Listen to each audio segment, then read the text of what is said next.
এমনকি মক্কার বিভিন্ন রাস্তার মোড়ে মোড়ে বড় বড় কাফিররা পর্যন্ত দাঁড়িয়ে পড়েছে কিভাবে মানুষকে মুহাম্মদ থেকে দূরে সরানো যায়, কোরআন তেলাওয়াত শোনা থেকে মানুষকে কিভাবে দূরে সরানো যায়।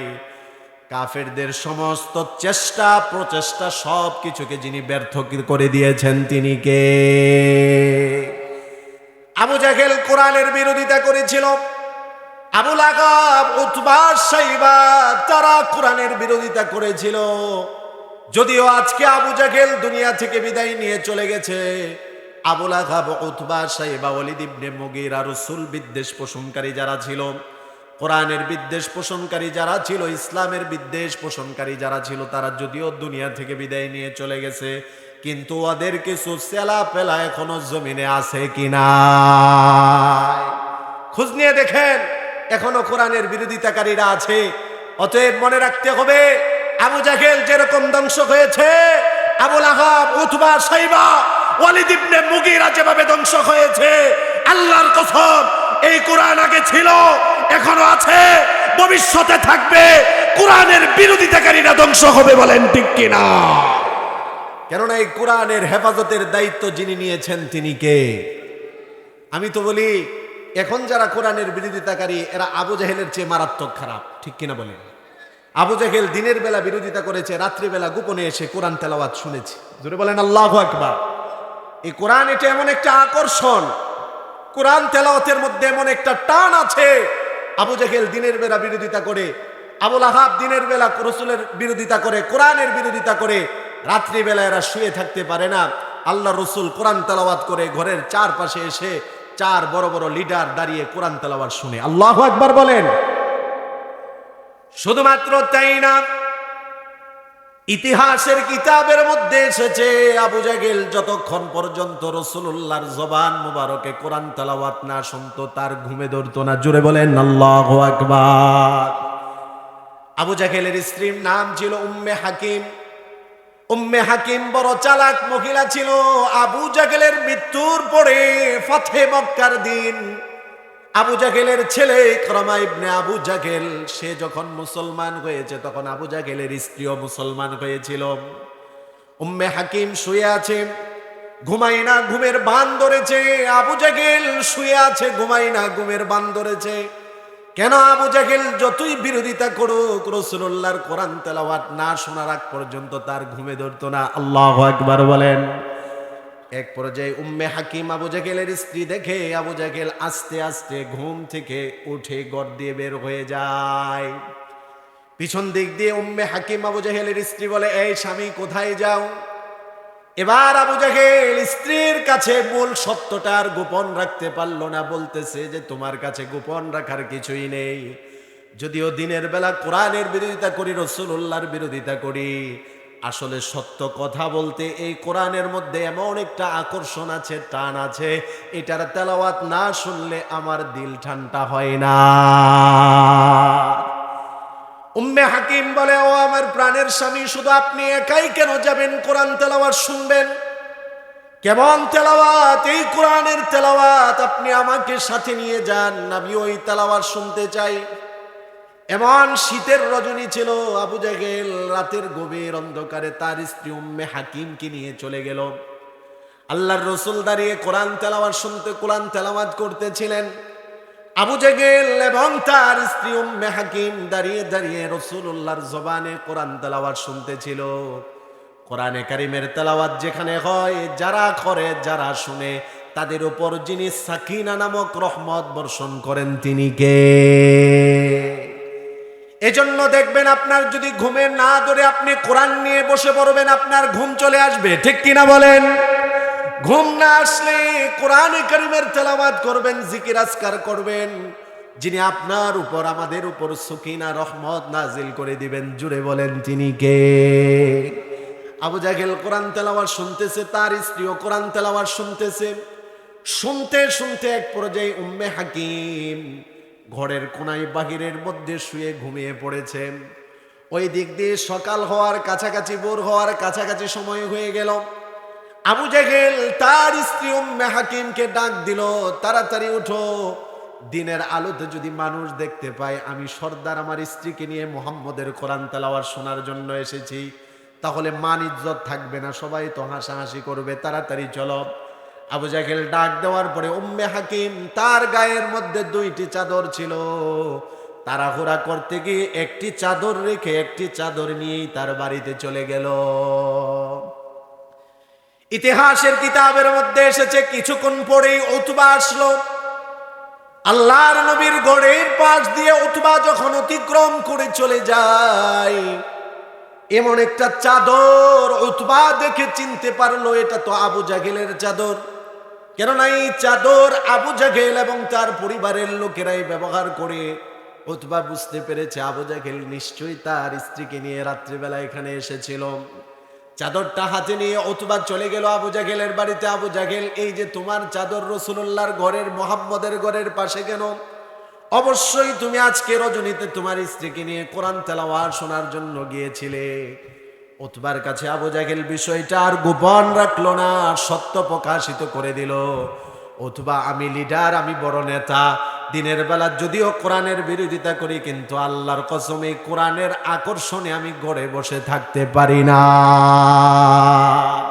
আল্লাহু আকবার বলেন। তার মানে এই কোরআনের মধ্যে আকর্ষণ যিনি দিয়েছেন তিনি কে? প্রকৃত ইমানদার তারা কোরআনের কথা শোনার পরে ঘরে বসে থাকতে পারে না। প্রকৃত ইমানদার কোরআন হাদিসের কথা হয়, দোকানে বসে বিড়ি সিগারেট টানতে পারে না। জোরে বলেন ঠিক কিনা? প্রকৃত যুবক যারা যারা আল্লাহর প্রতি মহব্বত আছে, কোরআনের প্রতি মহব্বত আছে, কোরআন হাদিসের কথা যেখানে হয় সেই জায়গা বাদ দিয়ে মোবাইল, ফেসবুক আর টিভি, সিনেমার মধ্যে সময় দিতে পারে না। ঠিক কিনা বলে? এই কোরআনের প্রতি আকর্ষণ কিন্তু আবু জাহেলেরও ছিল। আবু লাহাব, উতবা, সাইবা, ওয়ালিদ ইবনে মুগীরা, বড় বড় লিডারদের অন্তরে কোরআনের প্রতি আকর্ষণ ছিল। কিন্তু এখন দেখা যায় এত বড় বড় কাফেরদের চেয়ে মারাত্মক আরো চরিত্রের কিছু মানুষ জমিনে হয়েছে। নাম দেই মুসলমান, কিন্তু কোরআনের বিরোধিতা করে। আমি বলি যারা মুসলমান হয়ে কোরআনের বিরোধিতা করে, কোরআনের মাহফিলের বিরোধিতা করে, ওরা যতই মুসলমান হোক না কেন আবু জাহেলের চেয়ে খারাপ। বলেন ঠিক কিনা? এজন্য বলবো আমার যুবক ভাইয়েরা, মুরব্বী বাবারা আমার, কোরআনের কথাগুলো শোনার জন্য আমরা এসেছি। কোরআনের কথাগুলো যদি দিল থেকে আমরা শুনতে পারি, কোরআনের কথা অনুযায়ী যদি আমল করতে পারি, জীবনটাকে যদি আল্লাহর হুকুমের দ্বারা, রাসূলুল্লাহর আদর্শের দ্বারা সাজাতে পারি, জীবনের ব্যক্তিগত জীবন বলেন, পারিবারিক জীবন বলেন, সামাজিক জীবন বলেন, রাষ্ট্রীয় জীবন বলেন, সর্বক্ষেত্রে যিনি সুখ শান্তি দান করে দিবেন, জুড়ে বলেন তিনি কে? আজকে আমাদের অনেকের অভিযোগ, হুজুর আমরা এত দোয়া করি কিন্তু দোয়া আমাদের কবুল হয় না কেন? আমাদের দোয়াগুলো কবুল না হওয়ার অন্যতম কারণ হলো কোরআন হাদিসের আমলগুলো যদি আমরা করতাম, আল্লাহ এবং রসুলের আদর্শ যদি আমরা গ্রহণ করে নিতাম, তাহলে আমরা আল্লাহর প্রিয় বান্দা হতাম। যারা আল্লাহর প্রিয় বান্দা হয় তারা দোয়া করতে দেরি হয়, আল্লাহ রব্বুল আলামিন তাদের দোয়া কবুল করতে দেরি হয় না। মুস্তাজাবুদ দাওয়া বলা হয় তাদেরকে, যারা দোয়া করার সাথে সাথে আল্লাহ দোয়া কবুল করে নেয়। জোরে বলেন সুবহানাল্লাহ। আজকে তো আমরা মুস্তাজাবুদ দাওয়া হতে পারি না, হব কিভাবে? অধিকাংশ মানুষের রিজিকের ব্যবস্থা খোঁজ নিয়ে দেখেন সুদের কারবারে লিপ্ত আছে। ঠিক কিনা? অধিকাংশ মানুষের খোঁজ নিয়ে দেখেন সে ঘুষের মধ্যে আছে, দুর্নীতির মধ্যে আছে, গরিবের সম্পদ মেরে খায়। সম্পদ পেয়ে, ক্ষমতা পেয়ে, বাহাদুরি পেয়ে যারা মানুষের সম্পদ লুটে খায়, গরিবের সম্পদ যারা লুটে খায়, যারা সুদ খায়, যারা ঘুষ খায়, সারা জীবন ভর সেজদায় পড়ে থাকলে সেজদা কবুল হবে না। জোরে বলেন না ঠিক কিনা? সুদখোর হয়তো হালুয়া গার্ডের মধ্যে নাই, আছে হয়তো সুদখোর থাকতে পারে, ঘুষখোর নাই, দুর্নীতিবাজ নাই, চুর টুর নাই। তো এখন তো আর ওই জুতা চোর, ফল চোর, মুরগি চোর, ডিম চোর পাওয়া যায় না।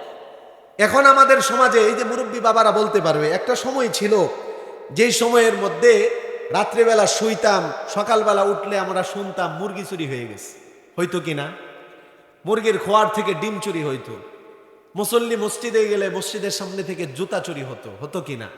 এখন কিন্তু এগুলো এত আর শোনা যায় না। তার মানে আমাদের দেশ চোর মুক্ত হয়ে গেছে, চোর নাই? না, বিষয়টা এটা না। আনন্দ হওয়ার, খুশি হওয়ার কিছুই কারণ নেই। এখন আর এই আগের মতো ছোট চোর পাওয়া যায় না, যে মানুষের মুরগি চুরি করত, মানুষের মুরগির খোয়ার থেকে ডিম চুরি করত, গাছের থেকে ফল চুরি করত, এবং মানুষের পুকুর থেকে মাছ চুরি করত, মসজিদে মুসল্লি গেলে তার জুতাকুর চুরি করত। এরকম ছোট চোর যদিও এখন নেই, এখন শিক্ষিত বড় বড় চোর বের হয়েছে। এরা জুতা চুরি করে না, এরা কলমের খুঁচায় কোটি কোটি টাকা চুরি করে বাহিরে পাচার করে দেয়। আমি তো বলি প্রায় বয়ানে আমার এটা আছে, ওই আগের চোরগুলো আমাদের জন্য ভালো ছিল, এরা আমাদের বেশি ক্ষতি করতে পারতো না। এখন শিক্ষিত চোরেরা এক খোঁচায় কোটি কোটি টাকা চুরি করে নিয়ে যায়, আছে কিনা? এই যে মানুষ চুরি করে রিজিক খাবে, ভাত খাবে, খাবার খাবে, তার দোয়া করলে কি আল্লাহ দোয়া কবুল করবে? যে ঘুষ খাবে তার দোয়া কি আল্লাহ কবুল করবে? কিন্তু যে ব্যক্তি অন্তরে তাকওয়া থাকবে, কোরআন হাদিস দ্বারা তার জীবনকে সাজাবে, সে দোয়া করতে দেরি হবে, তার দোয়া আল্লাহ কবুল করতে দেরি হবে না। জোরে বলেন সুবহান। একটা ঘটনা আপনাদেরকে শোনাই। আমিরুল মুমিনিন খলিফাতুল মুসলিমিন ওমর রাদিয়াল্লাহু তাআলা আনহুর কাছে এক লোক আসছে, তার ছেলেকে নিয়ে আসছে। ছেলেকে নিয়ে আসার পরে হযরতে ওমর রাদিয়াল্লাহু তাআলা আনহু বললেন, এই তোমার সাথে এই লোকটাকে, এই বাচ্চাকে? বলে, সে তো আমার সন্তান। হযরত ওমর রাদিয়াল্লাহু তাআলা আনহু বলতেছেন, তোমার সন্তান? আজও পর্যন্ত যত বাবা, যত ছেলেকে আমি দেখেছি, তোমার আর তোমার ছেলের মধ্যে যেই মিল, এই মিল আমি ইতিপূর্বে আর কোনো বাবার সন্তানের মধ্যে দেখিনি। আল্লাহু আকবার। অনেক ক্ষেত্রে ছেলে মেয়ের চেহারা বাবার চেহারা ছেলে মেয়ে পায়, অনেক ক্ষেত্রে ছেলে মেয়ে দাদার চেহারা পায়, আছে কিনা? বাবার চেহারা আর সন্তানের চেহারার মধ্যে মিল আছে কি নাই? ওমর রাদিয়াল্লাহু তাআলা আনহু এটা বলার পরে ওই সাহাবী বলল, আমিরুল মুমিনিন খলিফাতুল মুসলিমিন, আপনি তো আমার মধ্যে আর আমার ছেলের মধ্যে মিল খুঁজে পেয়েছেন। ইন্না হাযাল গুলাম লাহু কিসসাতুন আজীবাতুন, আমার এই ছেলেটার একটা বড় আশ্চর্য ঘটনা আছে, সেটা শুনলে আপনি বড় আরো আশ্চর্য হয়ে যাবেন। এবার ওই লোকটা তার সন্তানের ঘটনা বর্ণনা করতেছে হযরত ওমরের কাছে। লোকটা বলতেছে, ও আমিরুল মুমিনিন, আমার এই সন্তানটা যখন আমার স্ত্রীর গর্ভের মধ্যে ছিল, জিহাদের জন্য, জিহাদের ময়দানে জিহাদ করার জন্য যখন আমি চলে যাব, আমার স্ত্রী আমাকে ডাক দিয়ে বলল, ওগো প্রাণের স্বামী, আপনি জিহাদের ময়দানে চলে যাবেন, জানি না আপনি কি ফিরে আসেন কিনা, শহীদ হয়ে যান কিনা, নাকি গাজী হয়ে আবার আমাদের মাঝে ফিরে আসেন। ওগো প্রাণের স্বামী, যদি আপনি শহীদ হয়ে যান, আর তো কখনো আপনার সাথে দেখা হবে না, দেখা হবে ময়দানে মাহশারে জান্নাতে। ওগো স্বামী, আর যদি আপনি গাজী হয়ে ফিরে আসেন, তাহলে তো দেখা হবে।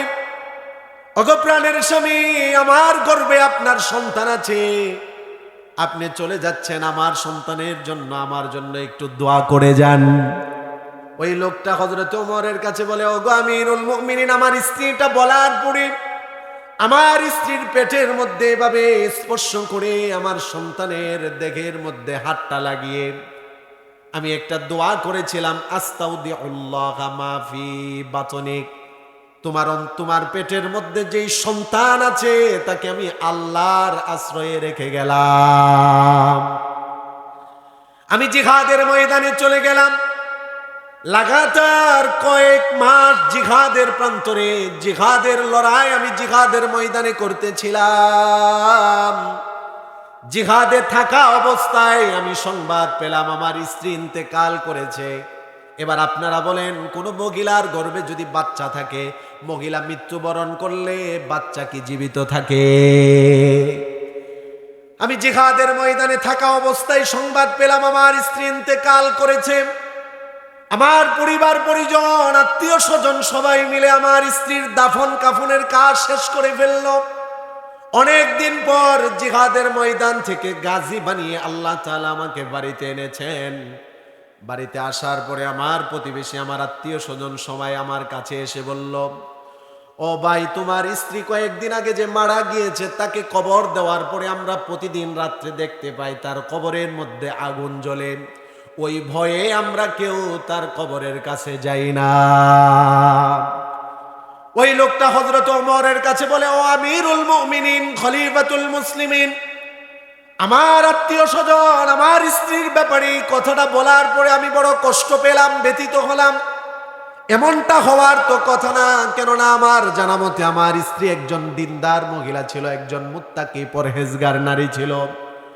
সে সব সময় ইবাদতে থাকতো, সব সময় আমার হকগুলো সে যথেষ্টভাবে আদায় করার চেষ্টা করেছে। অতএব তার আগুনে, তার কবরের মধ্যে আগুন ধরবে এটা তো হতে পারে না। সবাই যখন চলে গেল, রাত্রিবেলা আমি তার কবরের কাছে গেলাম। আমিও দূর থেকে লক্ষ্য করে দেখতে পেলাম তার কবরের মধ্যে আগুন জ্বলতেছে। আমিরুল মুমিনিন, আমি আস্তে আস্তে কবরের কাছে যাওয়ার পরে তাকিয়ে দেখলাম এটা কোনো আগুন নয়, আগুন নয়, বরং আমার স্ত্রীর কবরটা বিশাল একটা প্রাসাদে পরিণত হয়ে গিয়েছে। প্রাসাদের ভিতরে সুন্দর বাতি প্রজ্বলিত হয়ে জ্বলতেছে। দূর থেকে দেখলে এটাকে আগুন মনে হয়। জোরে বলেন সুবহানাল্লাহ। ওগো আমিরুল মুমিনিন, কবরের কাছে আসার পরে কবরটা দ্বিখণ্ডিত হয়ে গেল। আমি লক্ষ্য করে দেখতে পেলাম আমার স্ত্রী ছোট্ট একটা বাচ্চা কোলের মধ্যে রেখে দুধ পান করাচ্ছেন। আমি কাছে যাওয়ার পরে আমার স্ত্রী সাথে সাথে আমাকে দেখে দাঁড়িয়ে গেল, আর তার কুল থেকে ছোট্ট সন্তানটাকে আমার হাতের মধ্যে দিয়ে বলতেছে, ও আমার প্রাণের স্বামী, জিহাদের জন্য আপনি জিহাদের প্রান্তরে লড়াই করার জন্য যখন যাচ্ছিলেন, আমি আমার জন্য দোয়া চেয়েছিলাম, আমার সন্তানের জন্য দোয়া চেয়েছিলাম। আস্তাউদিউল্লাহ মা ফি বাতনিক বলে সন্তানের জন্য দোয়া করেছেন, আমার জন্য তো আপনি দোয়া করেন নাই। আপনি আপনার সন্তানের জন্য দোয়া করেছেন, আল্লাহ আমার সন্তানটাকে আপনার নিরাপত্তায় রেখে গেলাম। আপনার দোয়াটাকে আল্লাহ এমন ভাবে কবুল করেছেন, আমি মৃত্যুবরণ করেছি, আমাকে কবরে রাখা হয়েছে, জান্নাতে আল্লাহ আমার জায়গা করে দিয়েছে। এই কবরের মধ্যে থাকা অবস্থায় আপনার সন্তানকে আমি প্রসব করেছি, আর জান্নাতের ফেরেশতারা তার রক্ষণাবেক্ষণ করেছে। ওই লোকটা হযরত ওমর রাদিয়াল্লাহু তাআলা আনহুর কাছে ডাক দিয়ে বলে, ও ওমর, আমার স্ত্রী চোখের পানি ছেড়ে দিয়ে বলে, ও আমার প্রাণের স্বামী, সন্তানের জন্য মায়ায় পড়ে যেভাবে আপনি দোয়া করেছেন, যদি আমার জন্য দোয়া করে যেতেন, আমাকে যদি আপনি আল্লাহর নিরাপত্তায় রেখে যেতেন, তাহলে জিহাদের ময়দান থেকে আসার পরে আপনি আমাকেও পেয়ে যেতেন। ওগো প্রাণের স্বামী, এই যে আপনার সন্তানটাকে আপনি নিয়ে নেন। ওই লোকটা হযরত ওমরের কাছে বলে, আমিরুল মুমিনিন, ওগো ওমর, এই যে আমার এই সন্তান, আপনি যাকে বলতেছেন আমার চেহারার সাথে বড় মিল। ওই যুবক, যেই যুবক তার যৌবনকাল আল্লাহর ইবাদতে কাটিয়েছে, আজকে দোয়া করি দক্ষিণ কাজীর বিটা যে যুবক ভাইয়েরা আজকে অক্লান্ত পরিশ্রম করে মাহফিল সাজিয়েছেন, এই মসজিদের সেক্রেটারি সাহেব, অল্প বয়সের আমার মিতা আতিকুল ইসলাম ভাই সহ আরো যত যুবক ভাইয়েরা আছে, সভাপতি সাহেব, কেশিয়ার সাহেব, মুরব্বী বাবারা, যত যুবক ভাইয়েরা আছে, সবার জন্য দোয়া করি আল্লাহ পাক সবাইকে আল্লাহ পাকের আরশের ছায়ার নিচে জায়গা দিয়ে দেখ, আমিন। যুবক ভাইদের উদ্দেশ্যে একটা কথা আমি বলে দিয়ে যাই, অযুবক ভাইয়েরা, যুবকদের যৌবনকালের ইবাদত যিনি বেশি পছন্দ করেন তিনি কে? রাসূলের হাদিসের দ্বারা প্রমাণিত হয় যে যুবক যৌবনকালটা আল্লাহর ইবাদতের মধ্যে কাটাবে, ওই যুবক যখন বৃদ্ধ হয়ে যাবে, এরকম মুরব্বী বাবাদের বয়সে যখন পৌঁছে যাবে, শীতের রজনীতে ঠান্ডা পানি দিয়ে ওযু করতে যখন কষ্ট হয়ে যাবে, যেই যুবক যৌবনকালে উঠেছে, তাহাজ্জুদের নামাজ আদায় করেছে, বৃদ্ধকালে যদি বয়সের কারণে নাও পারে, তারপরেও তার আমল নামায় ওই সওয়াব যিনি দিয়ে দিবেন তিনি কে? আমাদের দেশের সরকারি চাকরিজীবী একটা নির্দিষ্ট সময়ের পরে তারা রিটায়ার্ড প্রাপ্ত হয়। চাকরি না করা সত্ত্বেও সরকারের পক্ষ থেকে একটা ভাতা দেওয়া হয় কিনা? কেন এটা দেওয়া হয়? সরকার বোঝাতে চায় এই লোকটা তার যৌবন কালটা, শক্তির কালটা আমাকে দিয়েছে, জনগণদেরকে দিয়েছে, এই কারণে বৃদ্ধকালে সরকার তার পাশে এসে দাঁড়ায়। এই কারণে জনগণের ট্যাক্সের টাকা থেকে সরকার তাদেরকে ভাতা দেয়। দুনিয়ার সরকারের নিয়ম যদি এটা হতে পারে, রব্বুল আলামিন আহকামুল হাকিমিন, যেই বান্দা যুবক অবস্থায় আল্লাহর গোলামি করবে, বার্ধক্যে পৌঁছে গেলে যদি নাও পারে, ভাতা হিসাবে সওয়াব দিতে পারেন কিনা। এ কারণে বলবো, রাসূলুল্লাহর যুবক সাহাবীদের জীবনী যুবক ভাইরা আপনারা পড়বেন। নবীজির যুবক সাহাবীর মধ্যে একজন সাহাবী ছিলেন, যার নাম হলো আব্দুল্লাহ। ইসলাম ধর্ম গ্রহণ করার আগে নাম ছিল আব্দুল উজ্জা।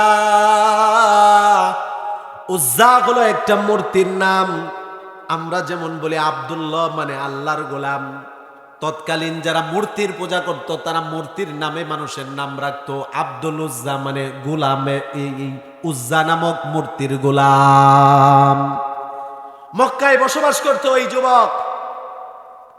বাবার বড় আদরের সন্তান ছিল। বাবার ইন্তেকালের পরে চাচার নেতৃত্বে, চাচার দায়িত্বে এসেছে। তার বাবা কাপড়ের ব্যবসা করত। এই ছেলে সকালবেলা এক জোড়া কাপড় পরতো, বিকালবেলা আবার আরেক জোড়া কাপড় পরতো। এত শৌখিন তার জীবন চলাচল ছিল, লাইফ স্টাইল ছিল। কিন্তু এই যুবক, তার চাচা ছিল অমুসলিম, মাও ছিল অমুসলিম, পরিবারের সবাই অমুসলিম। কিন্তু রাসূলুল্লাহর কথা শোনার পরে রাসূলুল্লাহর দরবারে যেত। আল্লাহ রসুলের নুরানি চেহারা দেখে রসুলের প্রেমে আকর্ষণ হয়ে রসুলের হাতে হাত রেখে কালিমা পড়ে সে মুসলমান হয়েছে। সুবহান। ও হালুয়াঘাটের যুবক ভাইরা, মুরব্বী বাবারা, আমার একটা সুসংবাদ দিয়ে যাই। আল্লাহ পাক রব্বুল আলামিন যত নবী রাসূল দুনিয়াতে প্রেরণ করেছেন, কোন নবীর চেহারা দেখে তার উম্মতের কোন উম্মত মুসলমান হয়নি। আমাদের নবী বিশ্ব নবী রহমাতুল লিল আলামিনের এমন একটা নুরানি চেহারা আল্লাহ দান করেছিলেন, রাসূলুল্লাহর চেহারা দেখে অসংখ্য অগণিত কাফের মুসলমান হয়েছে। যুবক ভাইরা, আজকে নবীজিকে চিনলাম না, তাই নবীকে মানলাম না।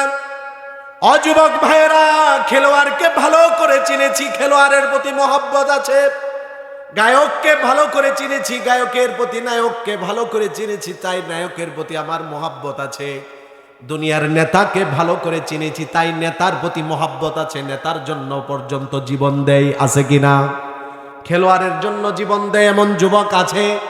যেই যুবক আজকে খেলোয়াড়ের জন্য, নায়কের জন্য, নেতার জন্য জীবন দেয়, তারা যদি রাসূলুল্লাহকে চিনার মতো চিনতো, তাহলে খেলোয়াড়ের জন্য জীবন দিত না, নায়কের জন্য, দলের জন্য, নেতার জন্য জীবন দিত না।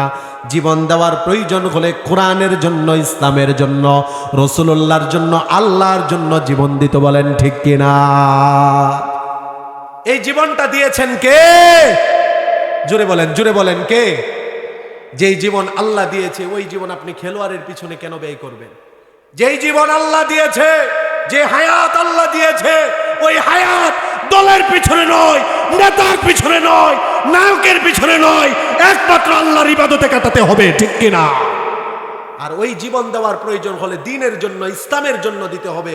খেলোয়াড়দের দেশের পতাকা উত্তোলন করতে গিয়ে কারেন্টে শর্ট খেয়ে জীবন দেওয়ার প্রয়োজন হবে না, ঠিক কিনা? এমন ভাবে মরে কিনা আমাদের দেশে? আরে গতবার খেলার মধ্যেও তো মরেছে। কত যুবকরা পতাকা উত্তোলন করতে গিয়ে কারেন্টে শর্ট খেয়ে মরছে কিনা? অথচ যদি রাসূলুল্লাহকে চিনতো, খেলোয়াড়ের জন্য জীবন দিত না, রাসূলুল্লাহর জন্য জীবন দিত। আজকে বাংলাদেশে কাদিয়ানীরা রাসূলুল্লাহর খতমে নবুয়াত নিয়ে টানাটানি করে। আজকে যদি আমি যেই দল করি, ওই দলের নেতার নেতৃত্ব নিয়ে টানাটানি করে আমার ব্যথা লাগে, আমার কষ্ট লাগে। ওই দলকে টিকিয়ে রাখতে গেলে, দলের নেতাকে টিকিয়ে রাখতে হলে টাকা পয়সা ব্যয় করি, হত্যা করতে পর্যন্ত দ্বিধাদ্বন্দ্ব করি না, জীবন দিতে পর্যন্ত দ্বিধাদ্বন্দ্ব করি না। যদি দলের মহব্বত না থেকে রাসূলুল্লাহর মহব্বত থাকতো, কাদিয়ানীরা যখন খতমে নবুয়ত নিয়ে টানাটানি করে, তখন ওই কাদিয়ানীর বিরুদ্ধে লড়াই করতে জীবন দেওয়ার পরোয়াও করতাম না। বলেন ঠিক কিনা? আজকে রাসূলুল্লাহর মহব্বত নাই, তার কারণে জীবন রাসূলুল্লাহর জন্য দিতে পারি না। কত মানুষ আমাদেরকে বলে, কোন দেশে না কোন দেশে রাসূলকে নিয়ে ব্যঙ্গচিত্র করেছে, বাংলাদেশে আন্দোলন করে লাভ কি? অথচ তার পরিচয় মুসলমান, ঠিক কিনা? তার ব্যথা লাগে না, কষ্ট লাগে না, রাসূলুল্লাহকে নিয়ে ব্যঙ্গ করে, রাসূলুল্লাহকে নিয়ে বাজে কথা বলে। যেই মুসলমান রাসূলের ইজ্জতের উপর আঘাত আসার পরে, কোরআনের উপর আঘাত আসার পরে, ইসলামের উপর আঘাত আসার পরে টুপির উপর আঘাত আসার পরে, সুন্নতি লেবাসের উপর আঘাত আসার পরে, মসজিদ মাদ্রাসার উপর আঘাত আসার পরে, দাওয়াতে তাবলীগের উপর আঘাত আসার পরে যেই মুসলমান চুপ থাকবে মুসলমান না, সে মুনাফিক। মুনাফিক মুনাফিক বলেন ঠিক কিনা? কেননা মুসলমান দল ভিন্ন হতে পারে, ইসলাম তো ভিন্ন না, ঠিক কিনা? কোরআন তো আমাদের ভিন্ন না, ঠিক কিনা? রসুল তো আমাদের ভিন্ন না। তো বলতেছিলাম যুবক ভাইরা, রাসূলুল্লাহর একজন যুবক সাহাবী, ধন সম্পদের কোনো কমতি ছিল না, টাকা পয়সার কমতি ছিল না, বিলাসিতার কোনো কমতি ছিল না। রাসূলুল্লাহকে দেখে রাসূলুল্লাহর হাতে হাত রেখে কালিমা পড়ে মুসলমান হয়েছে। সুবহানাল্লাহ। আল্লাহ রাসূল প্রশ্ন করলেন, তোমার নাম কি? যুবক সাহাবী বলতেছে, আমার নাম আব্দুল উজ্জা। আল্লাহ রাসূল বললেন, এটা মুসলমানের নাম হতে পারে না, তোমার নাম আজকে থেকে আব্দুল্লাহ। সুবহানাল্লাহ।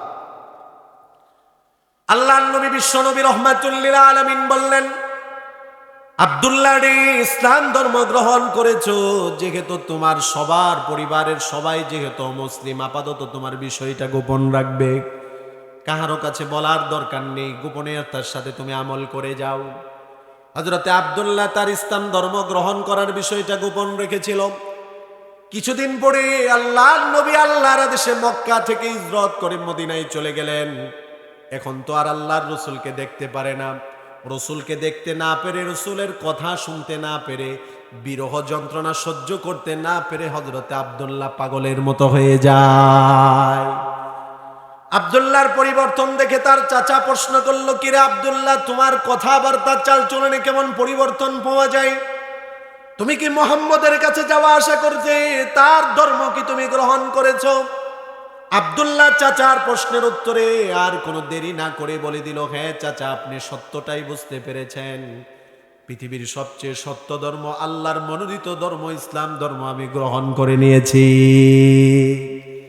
চাচা এবার প্রস্তাব করলো, আব্দুল্লাহ ঈমান ছেড়ে দাও না, হয় তোমার খবর আছে। হযরতে আব্দুল্লাহ ডাক দিয়ে বলে, ও চাচা, এই ঈমানের স্বাদ যারা একবার গ্রহণ করে জীবন চলে যাবে, তারপরেও তারা ঈমান ছাড়ে না, ঠিক কিনা বলেন? এই কারণেই তো আমি প্রায় বলি, যারা ঈমানের স্বাদ পেয়েছে, যারা ঈমানের মজা পেয়েছে, তারা জীবন চলে যাবে কিন্তু ঈমান ছাড়বে না, ঠিক কিনা বলেন? একজন ঈমানদারের কাছে তার ব্যবসা বড় না তার ঈমান বড়? একজন ঈমানদারের কাছে তার চাকরির চেয়ে তার ঈমান বড়? একজন ঈমানদারের কাছে তার দলের চেয়ে তার ঈমান বড়, ঠিক কিনা বলেন? ঈমানদারের কাছে তার নেতার চেয়ে ঈমান বড়, ঈমানদারের কাছে তার মার চেয়ে, বাবার চেয়ে, সন্তানাদির চেয়ে ঈমান বড়, ঈমানদারের কাছে তার জীবনের চেয়ে তার ঈমান বড়। এই কারণে মুসলমান মনে রাখবেন, ঈমানদার চাকরি ছেড়ে দিবে, ঈমানদার ব্যবসা ছেড়ে দিবে, ঈমানদার দল প্রয়োজন হলে ছেড়ে দিবে, নেতাকে প্রয়োজন হলে 3 তালাক দিবে, পরিবার প্রয়োজনকে প্রয়োজন হলে ছাড়তে পারে, মা বাবাকে প্রয়োজন হলে ছাড়তে পারে, জীবন হলেও দিয়ে দিতে পারে। ঈমানদার ঈমান ছাড়বে না, ঠিক কিনা বলেন? সবকিছুর আগে আমার ঈমান, ঠিক কিনা?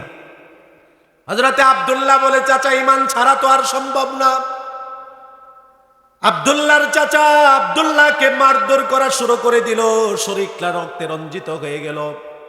এক পর্যায়ে আব্দুল্লাহ বলতেছে, চাচা যদি আপনি আমাকে মেরেও ফেলেন তারপরে ঈমান ছাড়ব না। চাচা যখন বুঝতে পারলো আব্দুল্লাহ তো ঈমানের উপর বড় অটল, জীবন দিবে তারপরও ঈমান ছাড়বে না, এবার চাচা আব্দুল্লাহকে সম্পদের ভয় দেখালো, যদি ঈমান না ছাড়ো সমস্ত সম্পদ থেকে তোমাকে মাহরুম করে দিব। আব্দুল্লাহ মুস্কি হাসি দিয়ে চাচাকে বলে, ও চাচা, দুনিয়ার এই সামান্য সম্পদ থেকে আপনি আমাকে মাহরুম করবেন, কোনো সমস্যা নেই। আমাদের নবী বলেছেন, যাররা পরিমাণ ঈমান নিয়ে যদি ঈমানদার মৃত্যুবরণ করতে পারে, এই দুনিয়ার 10 দুনিয়া পরিমাণ জান্নাত আল্লাহ তাকে দিয়ে দিবে। আপনি আমাকে সম্পদ থেকে কি মাহরুম করবেন? দরকার নেই আপনার সম্পদ। চাচা বুঝতে পারলো আব্দুল্লাহ তো সম্পদের প্রতিও কোনো মায়া নেই, আব্দুল্লাহর জীবনের প্রতিও কোনো মায়া নেই। এক পর্যায়ে আব্দুল্লাহকে বলল, চাচা যা যা, আব্দুল্লাহ বাড়ি থেকে বের হয়ে যা। হযরতে আব্দুল্লাহ বাড়ি থেকে বের হওয়ার জন্য যখন প্রস্তুত, পিছন দিক দিয়ে চাচা ডাক দিয়ে বলে, আব্দুল্লাহ তোর গায়ের মধ্যে যে পোশাকটা আছে সেটাও তো আমার টাকা দিয়ে কিনা, পোশাকটা দিয়ে যা। হযরতে আব্দুল্লাহ চোখের পানি ছেড়ে দিয়ে বলল, চাচা তুমি না আমাকে নিজের সন্তানের মতো লালন পালন করেছো, আমার প্রতিরা তোমার কত মোহাব্বত আর ভালোবাসা, আজকে এত নির্দয় তুমি কিভাবে হয়ে গেলে চাচা?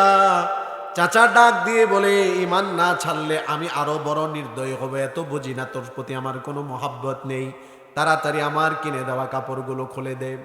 হযরতে আব্দুল্লাহ আকাশের দিকে তাকিয়ে তাকিয়ে চোখের পানিগুলো ছেড়ে দিয়ে বলতে থাকে, আল্লাহ শুনেছি ময়দানে মাহশারে সবাই উলঙ্গ থাকবে, কারো গায়ের মধ্যে কোনো জামা কাপড় থাকবে না।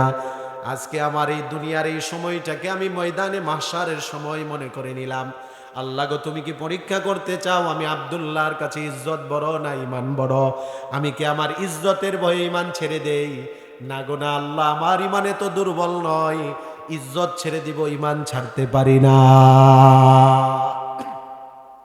হযরতে আব্দুল্লাহ প্রাপ্ত বয়স্ক একজন যুবক, 17-18 বছর বয়স, নিজের শরীরের কাপড়গুলো খুলে বস্ত্রহীন হয়ে গেল, উলঙ্গ হয়ে গেল।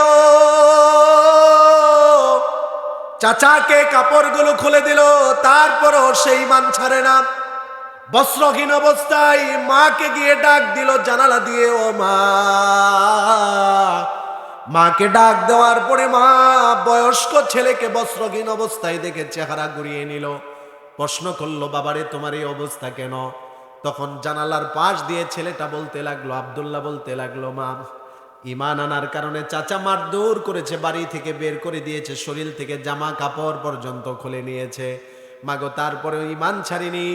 মা আর কোনোদিন তোমাকে মায়ের দাবি নিয়ে তোমার সামনে আসবো না, আজকে 17টা ডাকার জন্য তুমি একটা কাপড় দিয়ে দাও। মারও কিছু করার ছিল না, মা ভিতর থেকে একটা কম্বল দিয়ে দিল। একটা কম্বলকে ইতিহাসের কিতাবের মধ্যে এসেছে আল বিদায়া ওয়ান নিহায়া, আরো ইতিহাসের কিতাবের মধ্যে এসেছে হযরতে আব্দুল্লাহ কম্বলটাকে এভাবে 2 খণ্ড করে, একটা দিয়ে লজ্জাস্থান আর একটা দিয়ে শরীরকে ডেকে নিল। এরপর থেকে তার উপাধি হয়ে গেল আব্দুল্লাহ জুল বাজাদাইন, 2 চাদর দ্বারা আবৃতওয়ালা আব্দুল্লাহ। সুবহানাল্লাহ। রক্তাক্ত শরীর নিয়ে এবার পায়ে হেঁটে হেঁটে মক্কা থেকে মদিনার যাত্রা শুরু করে দিলেন। দীর্ঘদিন সফর করে করে হযরতে আব্দুল্লাহ তাহাজ্জুদের সময় মদিনায় গিয়ে উপস্থিত হলেন। আল্লাহর নবী মসজিদের নববীর মধ্যে তাহাজ্জুদের নামাজ আদায়ের জন্য উঠলেন। দূরে তাকিয়ে আল্লাহর নবী দেখলেন অন্ধকারে কাকে জানি দেখা যায়। আল্লাহর নবী বললেন, এই কে তুমি? হযরতে আব্দুল্লাহ অন্ধকার থেকে নিম্ন আওয়াজে বলে, আনা আব্দুল্লাহ। ওগো নবীজি, আমি আপনার সাহাবী আব্দুল্লাহ। আল্লাহর নবী বললেন, কোন আব্দুল্লাহ? তুমি কাছে আসো। কাছে আসার পরে আব্দুল্লাহ বলে, ওগো নবীজি, আমি তো ওই আব্দুল্লাহ, নাম ছিল আব্দুল উজ্জা। ইসলাম ধর্ম গ্রহণ করার পরে আপনি আমার নাম দিয়েছেন আব্দুল্লাহ।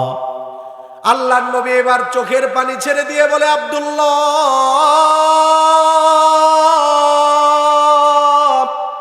তুমি না নাদুস নুদুস ছিলে, চেহারাটা আরো সুন্দর ছিল, আরো মোটা ছিল, আজকে তোমার এই অবস্থা কেন? পুরা ঘটনা হযরতে আব্দুল্লাহ খুলে বলল, ইয়া রাসূলুল্লাহ, চাচা মারধর করেছে, বাড়ি থেকে বের করে দিয়েছে, কাপড় পর্যন্ত খুলে নিয়েছে, এত কষ্ট করে মদিনা থেকে মক্কায় এসেছি, তারপরেও ইয়া রাসূলুল্লাহ আমি ঈমান ছাড়িনি। আল্লাহু আকবার। আল্লাহর নবী বললেন, আব্দুল্লাহ সব ছেড়েছো, ঈমান ছাড়নি, তুমিই হলে সফল কাম। তার মানে যে ব্যক্তি দুনিয়ার সব ছাড়বে, ঈমানদার যদি হতে পারে, সে ব্যর্থ না, সেই হলো প্রকৃত সফল কাম, ঠিক কিনা? আল্লাহর নবী আসহাবে সুফফা যারা ছিল তাদের অন্তর্ভুক্ত করে দিলেন। হযরতে আব্দুল্লাহ সাহাবায়ে কেরামের সাথে মসজিদে থাকতো, ইলম অর্জন করত, কোরআন তেলাওয়াত করত, মাঝে মাঝে জোরে জোরে চিৎকার মারত। হযরত ওমর এসে আল্লাহ রাসূলকে বিচার দিলেন, ইয়া রাসূলুল্লাহ, আপনার সাহাবী আব্দুল্লাহ কোরআন তেলাওয়াত করে ভালো কথা, মাঝে মধ্যে জোরে জোরে চিৎকার মারে, এটার কারণটা কি বুঝতে পারলাম না। আল্লাহর নবী হযরতে ওমরকে বললেন, ওমর বাধা দিও না, বাধা দিও না, আমার আব্দুল্লাহকে তোমরা বাধা দিও না। অনেক কষ্টে আমার আব্দুল্লাহ ইসলাম ধর্ম গ্রহণ করেছে, এই যে কোরআন তেলাওয়াত করে আর মাঝে মধ্যে জুড়ে জুড়ে চিৎকার মারে, তার কষ্টগুলোর কথা স্মরণ করে কোরআন তেলাওয়াতের মাধ্যমে কষ্টগুলো ভুলে থাকার চেষ্টা করে। অতএব সে যেভাবে ইচ্ছা কোরআন তেলাওয়াত করবে, তাকে বাধা দিও না। হযরতে আব্দুল্লাহ এভাবে আসহাবে সুফফার সাথে থাকতে ছিলেন। ওই দিক দিয়ে তাবুক যুদ্ধের দামামা বেজে উঠল। আল্লাহর নবী 30,000 মুসলমানদেরকে নিয়ে তাবুকের প্রান্তরে জিহাদের জন্য চলে গেলেন। হযরতে আব্দুল্লাহ তাবুকের প্রান্তরে গিয়েছিলেন। যুদ্ধ সংগঠিত হয়নি, কাফেররা পলায়ন বরণ করেছে। আল্লাহর নবী বিশ্ব নবী রাহমাতুল লিল আলামিন যখন ফিরে আসবেন, ওই যুদ্ধ থেকে আসার পথে হযরতে আব্দুল্লাহ জ্বরে আক্রান্ত হয়ে গেলেন। আল্লাহর নবী শোনার পরে সাহাবায়ে কেরামকে নিয়ে আব্দুল্লাহর কাছে গেলেন। যাওয়ার পরে আল্লাহর নবী আব্দুল্লাহর চেহারা দেখে বুঝতে পারলেন আব্দুল্লাহর দুনিয়াতে আর বেশি সময় বাকি নেই।